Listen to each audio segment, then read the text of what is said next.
Streaming on the ESPN app, the Lowe Post.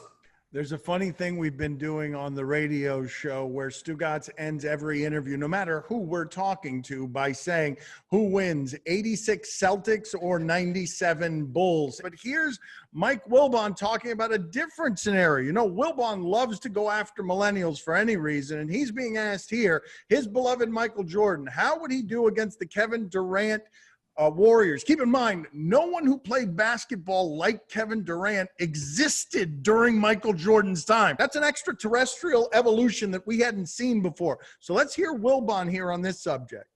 It became, how are you going to score when Harper, Jordan, Pippen, and Rodman are 4 or 5 guys on the court? Fine. You go at Longley or you go at Kukoc, and the other 4 guys are going to be there helping and swiping at passing lanes. Like, what are you going to do? Well, that's why when people start talking about the Warriors, well, the Warriors would kill the Bulls. Shut the F up. Wow. Who thinks that? The Warriors couldn't kill the Bulls. How could they? Well, none of those teams are going to kill any of those other teams. No, that's right. the answer. It's going to be competition. And so the first thing when I tell people to shut up is just stop. Nobody's going to kill Michael Jordan's team ever. Now, you got Jordan, Rodman, Pippen, Harper. You got they couldn't guard every position? People think guarding positions and switching. The Bulls didn't switch because they didn't have to. It wasn't played that way then.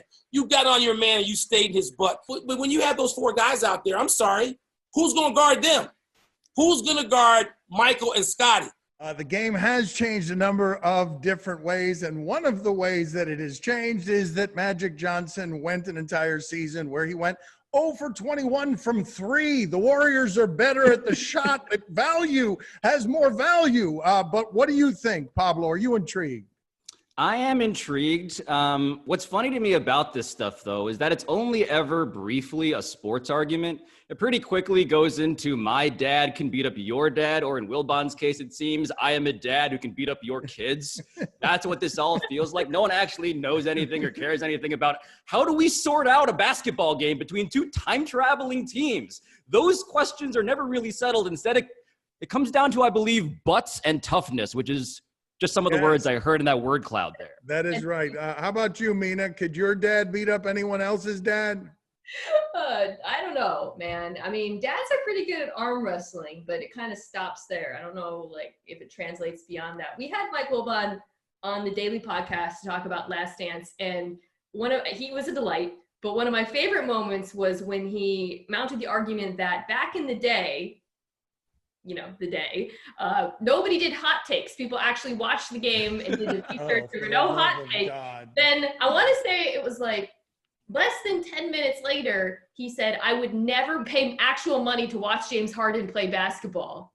I think he used the word disgust there. It was like within a span of 10 minutes. It was just like an incredible dismount and just amazing stuff. Can we get into the time travel rules here, though? Like, what is the setting? Because if you have one team that is from the mid-90s and you have the other team from 2017, can, Draymond Green lean in close to Michael Jordan and just, drain a 3 over him? Is that allowed? Yes. The classic multiverse problem. I'm so glad you brought this up, Pablo, right? Like when you're on 2 different time loops and then one time loop merges with the other time loop. Pablo and I spend a lot of time on Westworld Reddit, if it's not obvious. What happens when Steve Kerr sees himself? What happens when Coach Steve Kerr looks at guard Steve Kerr? And he knows what befalls guard Steve Kerr in the future.